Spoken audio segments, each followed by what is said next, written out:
Okay after 30 minutes फेसलाई wash गरिसकेपछि अनिवार्य रूपमा मोइस्चराइजिङ र सनस्क्रिन हजुरले एप्लाई गर्नु होला। फर्स्ट हजुरले अलिकति मोइस्चराइजिङ लगाउने स्किनमा र त्यसपछि हजुरले सनस्क्रिनलाई एप्लाई गर्ने। अनुहार चिसै हुँदा हजुरले मोइस्चराइजिङ लगाउनु भयो भने यसले चाहिँ के हुन्छ भने तपाईको स्किनलाई जुन भित्रसम्म गएर चाहिँ मोइस्चर गर्ने काम गर्छ। तपाईको प्याक लगाएपछि खुलेको स्किन पोर्सहरुलाई चाहिँ यसले बन्द गर्ने काम गर्छ।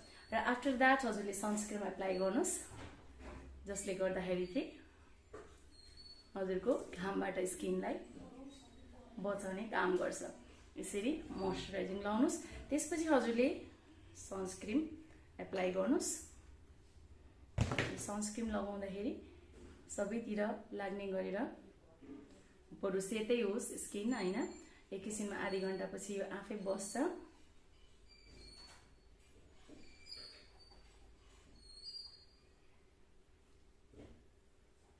यसरी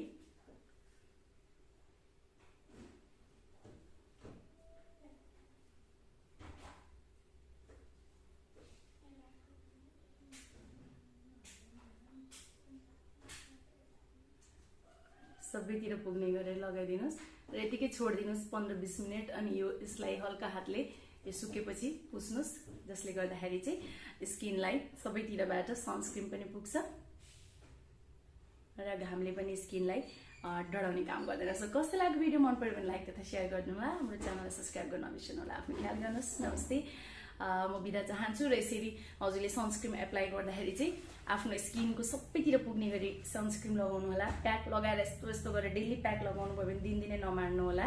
दिनदिनै मार्नु हुँदैन, मसाज गर्नु राम्रो होइन, स्क्रब भनौँ न, त्यो मसाज त राम्रो तर स्क्रब चाहिँ नगर्नु।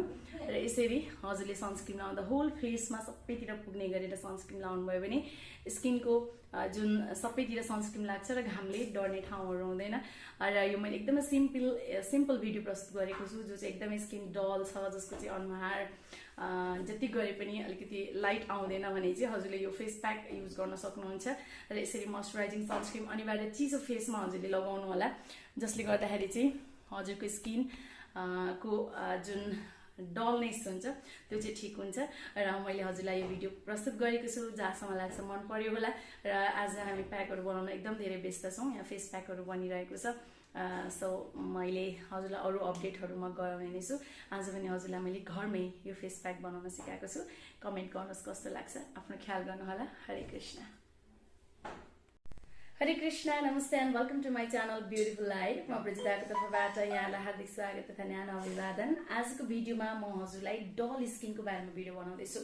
स्किन जसको एकदमै डल हुन्छ, मतलब जे लाइट पनि चिल्लो नहुने, मतलब कालो कालो अनुहार होस् तर एकदमै धेरै डल छैन, नर्मल छ भने स्किन राम्रै देखिन्छ। तर एकदमै सुक्खा जस्तो अथवा डल कालो भए पनि एकदमै घिनलाग्दो टाइपको हुन्छ नि, त्यस्तो देख्यो भने आफ्नो पर्सनालिटीमा अलिकति तपाईले गिरावट महसुस गर्नुहुनेछ। सो तपाईको स्किनलाई म आज एकदमै पर्फेक्ट भिडियो बनाउँदैछु, जुन डल स्किनको लागि एकदम राम्रो हुन्छ। 6वटा इन्ग्रेडियन्ट्स हामी मिक्स गर्नेछौँ। सबैभन्दा पहिला एलोभेरा जेलले अनुहारलाई सफा गर्नुहोस्, जसलाई स्किन ड्राई छ र एलोभेरा जेल सुट गर्दैन। हजुरले के गर्ने, हजुरले बदामको तेल अथवा नरिवलको तेलले अनुहारलाई सबैभन्दा पहिला सफा गर्नुहोस्। यसले क्लिन्जरको रूपमा पनि काम गर्छ। स्किनमा जति पनि डट्सहरू छ, फोहोर मैलाहरू छ, त्यसलाई निकाल्ने काम गर्छ। यसरी तपाईले यसलाई सफा गर्नु, केही पनि गर्नु पर्दैन, हजुरले यसरी नै सफा गरे हुन्छ है। र चाहिँ यो हजुरले सफा गर्नुहोस्, म यसलाई यो उसले नै सफा गर्दैछु। र यसरी लगाइदिनुहोस् यो एलोभेरा जेल। त्यसपछि यसलाई हजुरले हल्का यसरी मुख धोए जस्तै गरेर तपाईको स्किनको मेकअप उतार्ने काम मात्रै गर्छ यसले है, केही गर्दैन। सो एउटा कपडाले हजुरले सफासँग यसलाई पुसिदिनुहोस्। लगाएर लाउने बित्तिकै यसलाई पुस्न मिल्छ, जसले यसरी फोहोरहरू जुन छ निकालिदिने काम गर्छ। अनुहारबाट जति पनि तपाईको फोहोर मैलाहरू छ त्यो अनुहारबाट यसले निकाल्ने काम गर्छ। त्यसपछि हजुरले जुन प्याक छ यो बनाएर लाउनु पर्ने हुन्छ। लाइनै गयो बोल्दा बोल्दै।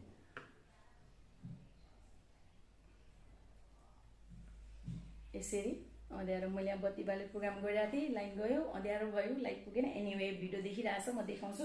त्यसपछि म अर्कोपट्टि गएर खिच्छु है त। यो चाहिँ हामीसँग रहेको छ फर्स्ट इन्ग्रेडियन्ट्स मुसुरीको दाल। मुसुरीको दालमा नेचुरल एन्टिअक्सिडेन्ट प्रपर्टिज हुन्छ, नेचुरल स्किन व्हाइटनिङ प्रपर्टिज हुन्छ। डल स्किनको लागि यो एकदम राम्रो हो। ड्राई ओइली बोथ स्किनको लागि यो राम्रो हुन्छ। सेकेन्ड इन्ग्रेडियन्ट्स हामीले लिएका छौँ बेसन। बेसनको पिठोमा पनि तपाईको स्किनलाई नरम र सफा बनाउने प्रपर्टिज हुन्छ। सो आधा चम्चा बेसन चिसोमा हालेछु मैले, अघि डल्ला परेछ। त्यस्तै गरेर यहाँ छ चामल, आधा चम्चा बेसन, आधा चम्चा मुसुरीको दाल र आधा चम्चा तपाईले चामल लिनुस्। यो चाहिँ चिसोले अघि डल्लो परेछ कि, आधा चम्चा चामल लिनुस्। त्यसपछि अलिकति हजुरले चन्दनको पाउडर लिनुस्, कस्तो अँध्यारो आएको भने है। यस्तै गरेर हाफ टीस्पुन स्यान्डलवुड पाउडर, चन्दनको धुलो। र यसलाई भिज्नको लागि अब हामी मिक्स गर्दैछौँ हनी, जसलाई हनी सुट गर्दैन हजुरले अरू दुध दहीहरू लाउन सक्नुहुन्छ ड्राई स्किनले। त्यस्तै गरेर थोरै हामी यसमा मिक्स गरिदिँदैछौँ एलोभेराको जेल, मुसुरीको दाल, चन्दनको पिठो, यसलाई हातैले मिक्स गर्दैछु। चामलको पिठो, चन्दन, मुसुरीको दाल, बेसन, हनी र एलोभेरा जेलको यो सम्मिश्रणबाट हाम्रो यो लेपन तयार हुन्छ र यसलाई हामी स्किनमा एप्लाई गर्नेछौँ।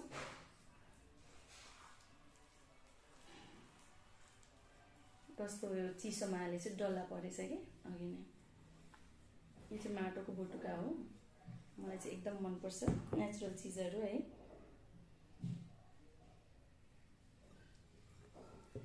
ओके, यहाँ एकदम धेरै अँध्यारो, म अलिकति उता देखाउँदैछु हजुरलाई।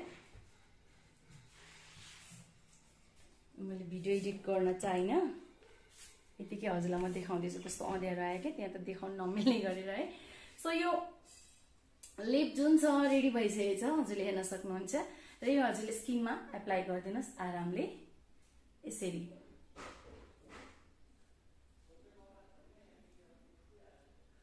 यसले चाहिँ तपाईको जति पनि स्किनमा डलनेस छ, डल स्किनको लागि एकदम राम्रो हुन्छ। पिम्पल्स आउनु सामान्य हो, जस्तै मेरो पिरियडको टाइम भएको छ, हजुरले हेर्न सक्नुहुन्छ यहाँ एउटा दुईटा पिम्पल्स आइरहेछ। अब यसलाई नचलाउनुहोस्, यो आफै ठिक हुन्छ। यस्तै पिरियड टाइम पछि आफै ठिक हुन्छ। चलाउनु भयो भने दाग बस्ने अझ धेरै आउने हुन्छ, त्यसैले नचलाउनु होला। यसरी प्याक लाउँदाखेरि आँखाको मुनि पनि यसरी बिस्तारै बिस्तारै हजुरले लगाइदिनुहोस्।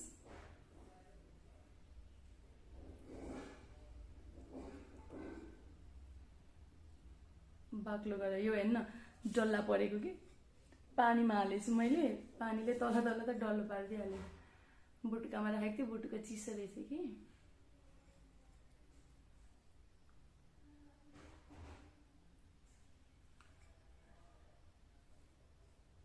यसरी हजुरले यसलाई अझ बाक्लो गरेर लगाइदिनुहोस्। लाइन पनि आयो, मलाई चाहिँ उठायो अनि लाइन आयो।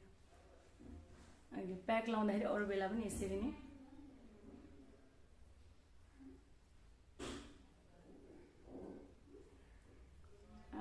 कुलमान ग्रेसिङ गएपछि लाइन यस्तै आइरहेछ, जाने आउने।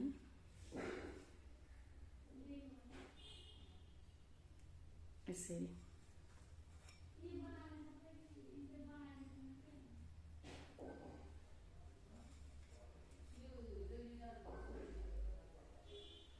ओके, यसरी नै होल फेसमा हजुरले राखिदिनुहोस् अनि आफ्टर 30 मिनट्स हजुरले यसलाई वास गरिदिनुहोस्। 30 मिनट पछि है। मैले हजुरलाई घरमै पनि कतिपय कुराहरू सिकाइरहेको हुन्छु। यो चाहिँ डल स्किनको लागि, जसको एकदमै धेरै डल हुन्छ, जे गरे पनि जे लगाउँदा पनि एकदम खुल्दैन है, ड्राइनेस फिल हुन्छ। अब यसलाई धोएपछि हजुरले अनिवार्य रूपमा दुईटा कुरा गर्नुपर्छ डे टाइममा है। सो के गर्ने त्यो म हजुरलाई देखाउँदैछु। यसलाई 30 मिनट राख्नुहोस्, 30 मिनट पछि धुने हो। 30 मिनट पछि धोएर म हजुरलाई देखाउँदैछु। ओके, आफ्टर 30 मिनट्स फेसलाई वास गरिसकेपछि अनिवार्य रूपमा मोइस्चराइजिङ र सनस्क्रिन हजुरले एप्लाई गर्नुहोला। फर्स्ट हजुरले अलिकति मोइस्चराइजिङ लगाउने स्किनमा र त्यसपछि हजुरले सनस्क्रिनलाई एप्लाई गर्ने। अनुहार चिसै हुँदा हजुरले मोइस्चराइजिङ लगाउनु भयो भने यसले चाहिँ के हुन्छ भने तपाईको स्किनलाई जुन भित्रसम्म गएर चाहिँ मोइस्चर गर्ने काम गर्छ। तपाईको प्याक लगाएपछि खुलेको स्किन पोर्सहरूलाई चाहिँ यसले बन्द गर्ने काम गर्छ। र आफ्टर द्याट हजुरले सनस्क्रिन एप्लाई गर्नुहोस्, जसले गर्दाखेरि चाहिँ हजुरको घामबाट स्किनलाई बचाउने काम गर्छ। यसरी मोइस्चराइजिङ लाउनुस्। त्यसपछि हजुरले सनस्क्रिम एप्लाई गर्नुस्। सनस्क्रिम लगाउँदाखेरि सबैतिर लाग्ने गरेर बरु सेतै होस् स्किन हैन, एकैछिनमा आधी घण्टापछि यो आफै बस्छ।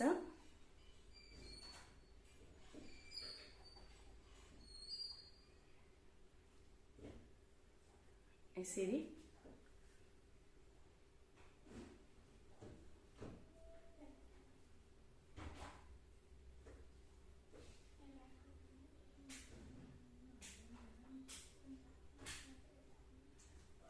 सबैतिर पुग्ने गरेर लगाइदिनुस् र यतिकै छोडिदिनुस् 15-20 मिनेट। अनि यो यसलाई हल्का हातले यो सुकेपछि पुस्नुस्, जसले गर्दाखेरि चाहिँ स्किनलाई सबैतिरबाट सनस्क्रिन पनि पुग्छ र घामले पनि स्किनलाई डढाउने काम गर्दैन। सो कस्तो लाग्यो भिडियो, मन पर्यो भने लाइक तथा शेयर गर्नु होला, हाम्रो च्यानललाई सब्स्क्राइब गर्न नबिर्सनु होला। आफ्नो ख्याल गर्नुस्। नमस्ते। म बिदा चाहन्छु र यसरी हजुरले सनस्क्रिन एप्लाई गर्दाखेरि चाहिँ आफ्नो स्किनको सबैतिर पुग्ने गरी सनस्क्रिन लगाउनु होला। प्याक लगाएर यस्तो गरेर डेली प्याक लगाउनु भयो भने दिनदिनै नमार्नु होला, दिनदिनै मार्नु हुँदैन। मसाज गर्नु राम्रो होइन, स्क्रब भनौँ न, त्यो मसाज त राम्रो तर स्क्रब चाहिँ नगर्नु। र यसरी हजुरले सनस्क्रिन लाउँदा होल फेसमा सबैतिर पुग्ने गरेर सनस्क्रिन लाउनु भयो भने स्किनको जुन सबैतिर सनस्क्रिन लाग्छ र घामले डर्ने ठाउँहरू हुँदैन। र यो मैले एकदमै सिम्पल भिडियो प्रस्तुत गरेको छु, जो चाहिँ एकदमै स्किन डल छ, जसको चाहिँ अनुहार जति गरे पनि अलिकति लाइट आउँदैन भने चाहिँ हजुरले यो फेस प्याक युज गर्न सक्नुहुन्छ। र यसरी मोइस्चराइजिङ सनस्क्रिन अनिवार्य चिसो फेसमा हजुरले लगाउनु होला, जसले गर्दाखेरि चाहिँ हजुरको स्किन को जुन डलनेस हुन्छ त्यो चाहिँ ठिक हुन्छ। र मैले हजुरलाई यो भिडियो प्रस्तुत गरेको छु, जहाँसम्म लाग्छ मन पर्यो होला। र आज हामी प्याकहरू बनाउन एकदम धेरै व्यस्त छौँ, यहाँ फेस प्याकहरू बनिरहेको छ। सो मैले हजुरलाई अरू अपडेटहरू म गराउने छु। आज पनि हजुरलाई मैले घरमै यो फेस प्याक बनाउन सिकाएको छु। कमेन्ट गर्नुहोस् कस्तो लाग्छ। आफ्नो ख्याल गर्नु होला। हरे कृष्ण।